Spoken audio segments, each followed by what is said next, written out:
Hey, hello to everybody out there in YouTube land. I hope that everybody is doing well. I'm doing pretty good, despite everything. I'm doing pretty good. Thank you so much for asking. I wanted to come. I want to talk about, although subjects that I broach can be repeated or are repeated.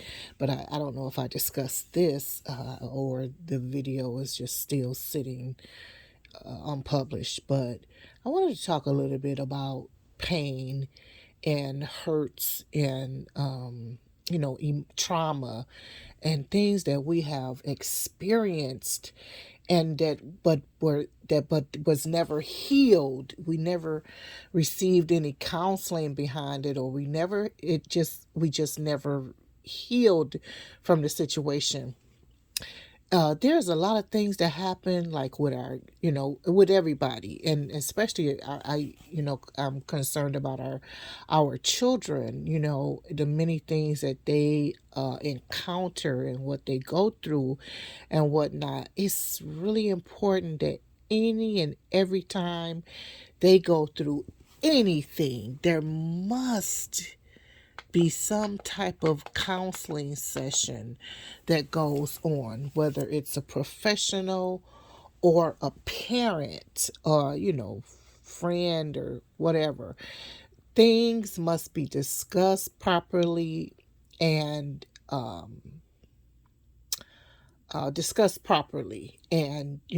taking some type of making some kind of direction, going in some type of direction. And again, healing must take place.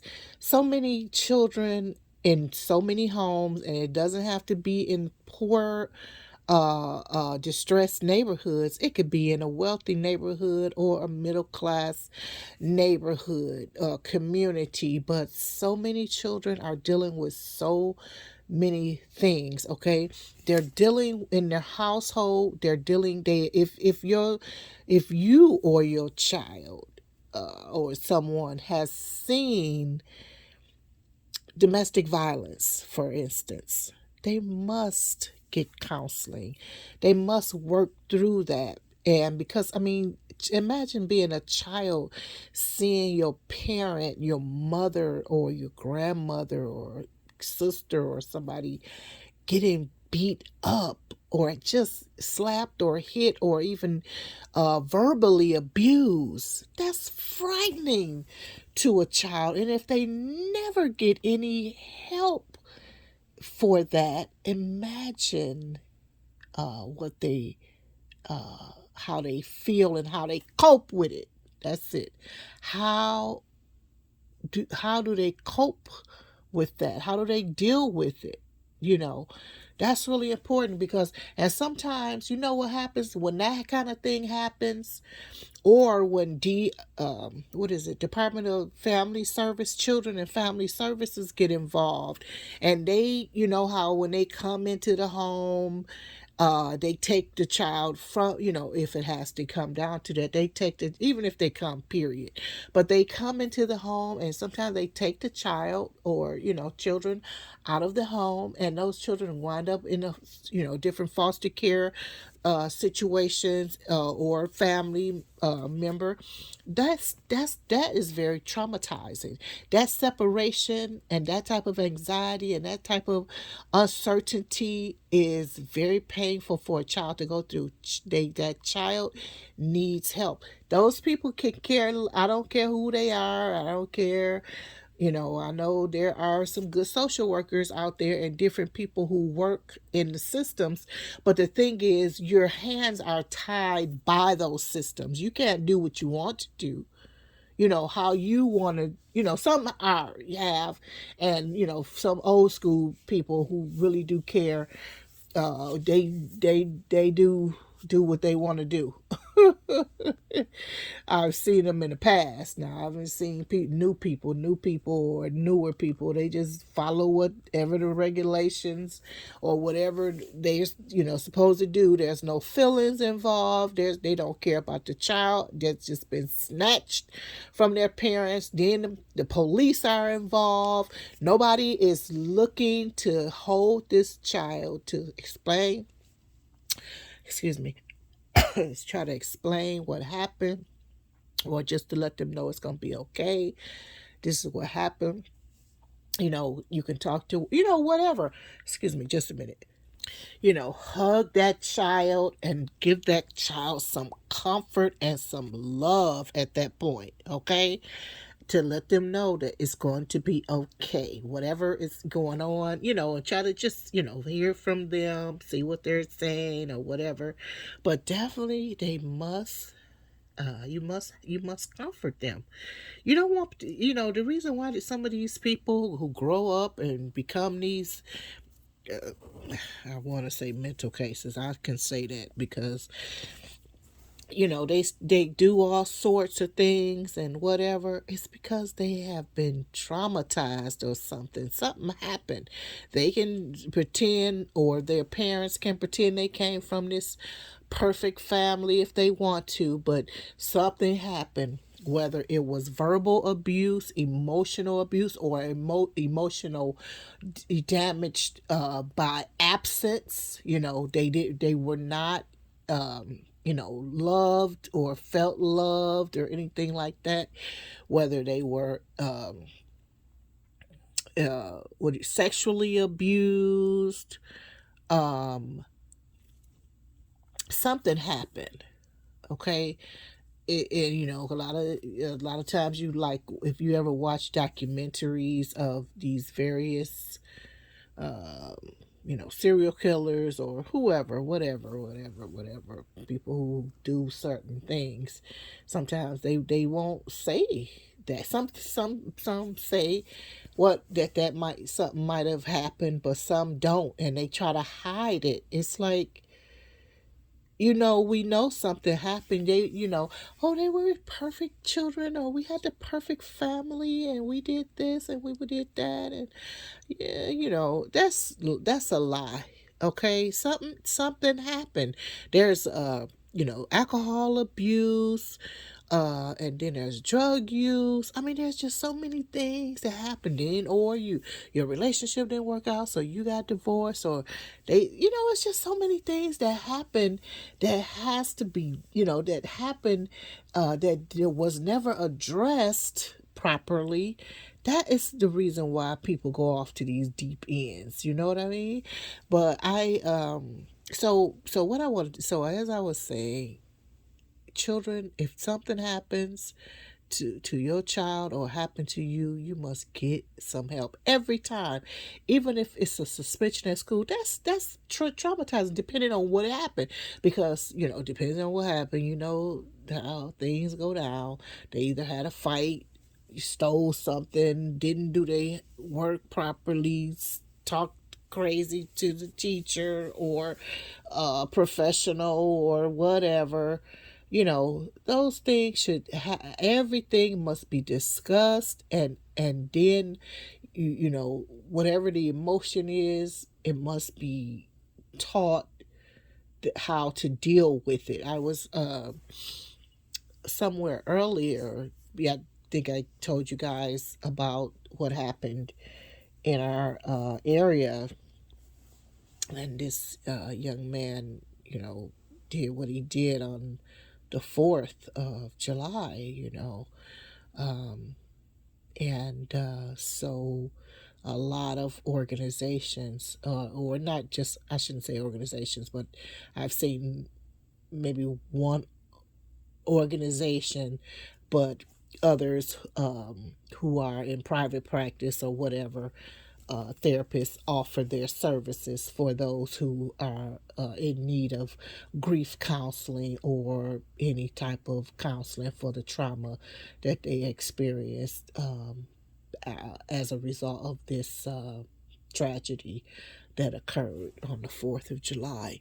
Um, So I was I was somewhere, like I said, and I saw this one organization, and I was kind of interested in, but I had left them a message just saying that it would be great if the services that they provide were provided in communities where there that what that tragedy where tragedy is an almost like an everyday occurrence, and these children and adults and families and things of that nature are are traumatized on a daily basis, but they never receive any kind of counseling. You know what I mean? That kind of thing, or or somebody denied it or whatever. But I don't, you should not deny that service,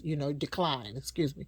That service, those services should not be declined, especially for children. That's why it's like that sometimes in those certain urban areas. It's like a jungle, because nobody has ever communicated anything.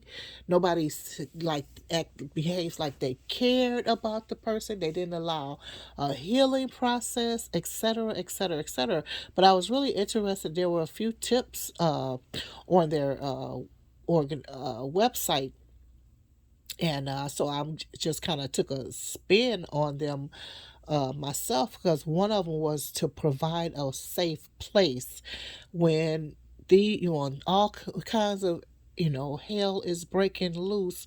We have to provide a safe place. Again, it's not just for the child.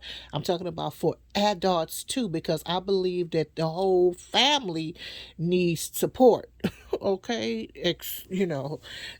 everybody needs support. And no matter what their age is, everybody needs support. And this safe place could be a physical place, or it could be a person that they can go to, who is again safe, somebody that we can trust in or whatever. So, and then another thing is to encourage healthy communication, and that healthy communication does not have to we cannot, it doesn't have to be, or can't shouldn't be foul language, you know what I'm saying, or cussing people out or whatever. But we have to encourage them how to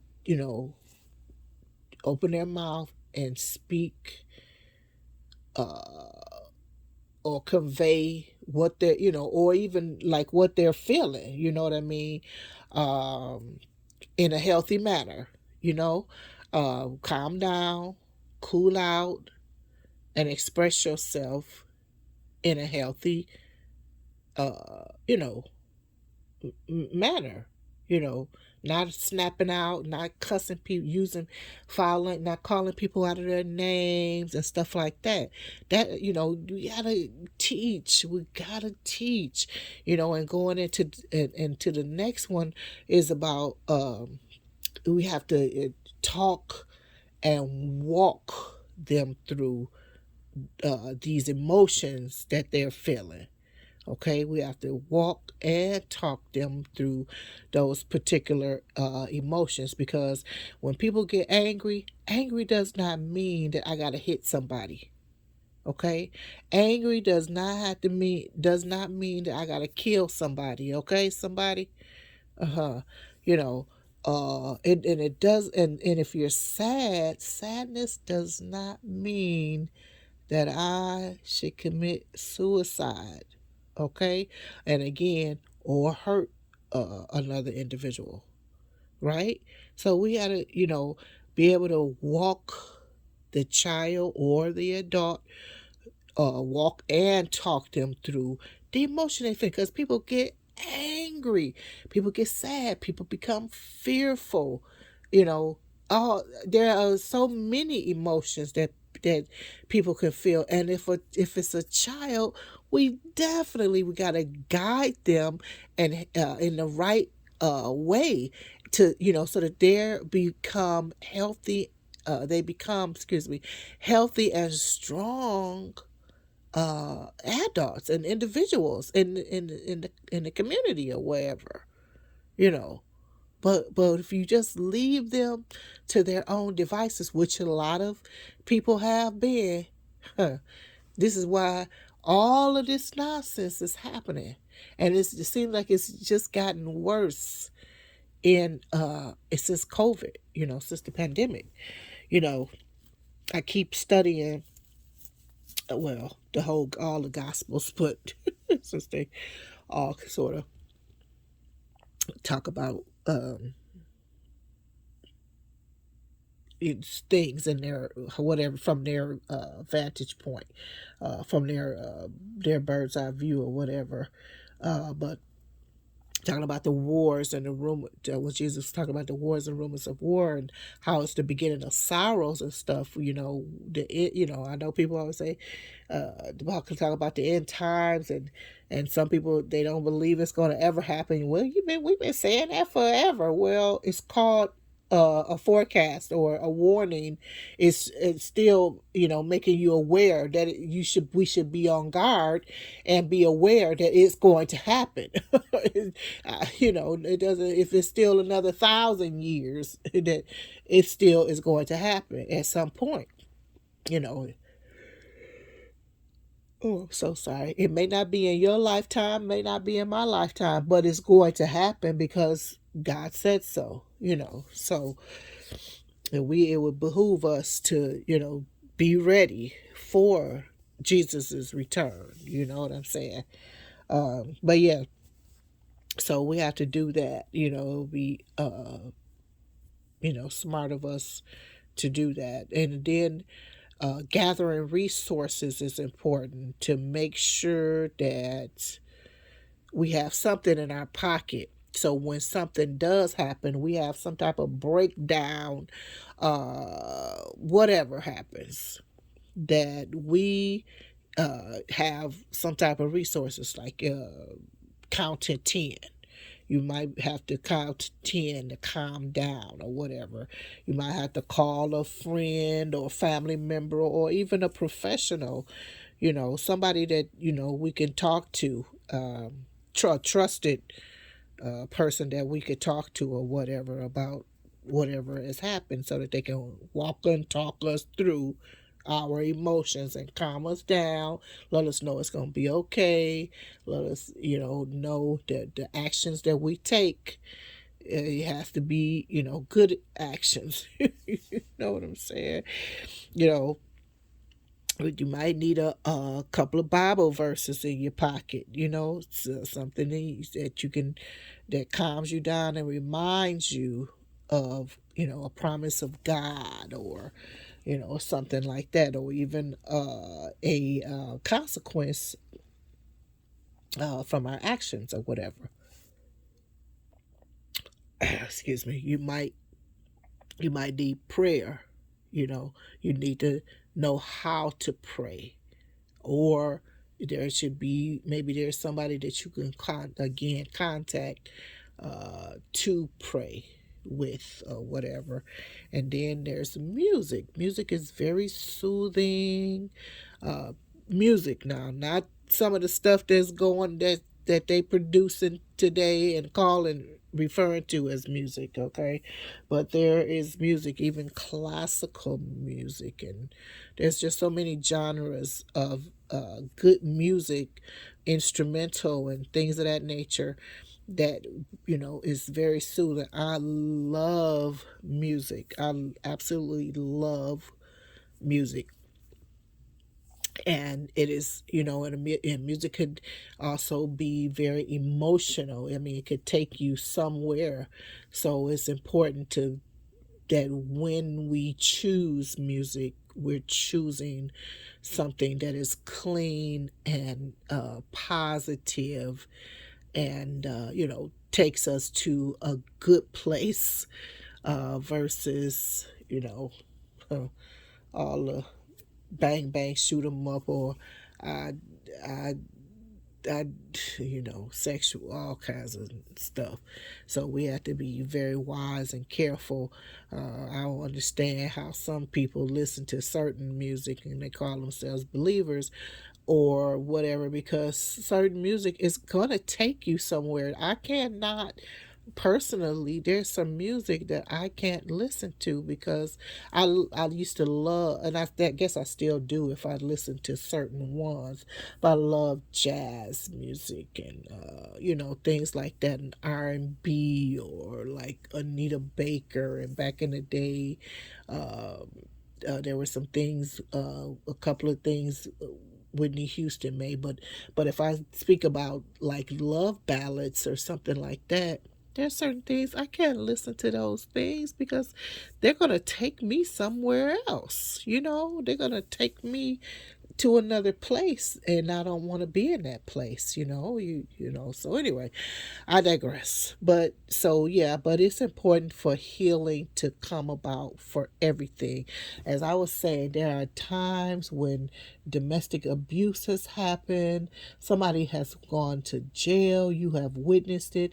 We have witnessed again various violent acts. We may have witnessed somebody getting shot, or somebody being robbed, all kinds of things. And nobody has ever sat this child down. And when I'm talking about child, I mean present child and child that has grown up and never been healed and never dealt with the situation. But it's all of these different things. Nobody has never sat this child down and talked to this child and walked this child through this situation so that they can be healed from it. Okay, so that they will know how to deal and process this situation and deal with it. Okay, and whatnot, and get again options, or things is in their resources, in their pocket, in order to know what to do when certain things happen. When you gonna have a meltdown, you gotta have some resources in your pocket. Okay, because so many people, what's going on in the world, I don't know in your neck of the, if you listen to the news, but people are just going to schools and shooting up schools, shooting up places of work, just supermarkets, shopping centers, grocery stores, churches, parks. I mean, come on now. Of people who, that didn't harm you, or if it's somebody that did harm you, but that person is in the midst of other people, and so you take out 30 people because you're angry at one person, and you don't know how to deal with it, or somebody wronged you or something like that. But anyway, I'm going to get off here. I've put out enough right there. We can go over this again because I'm trying to think of some things to do, because we gotta help people. We gotta help people. We must help people get through the situations that they've gone through, that they've either gone through, or if just to have it in their pocket, just in case they need something, or whatever. But anyway, I'm going to get off here. Love you very much. Hope as always that this information has been helpful. Please leave some comments down in the comment section about what it is that we can do to help children and or adults receive their healing. Yeah. Okay. I'll talk to you later. Bye bye for now.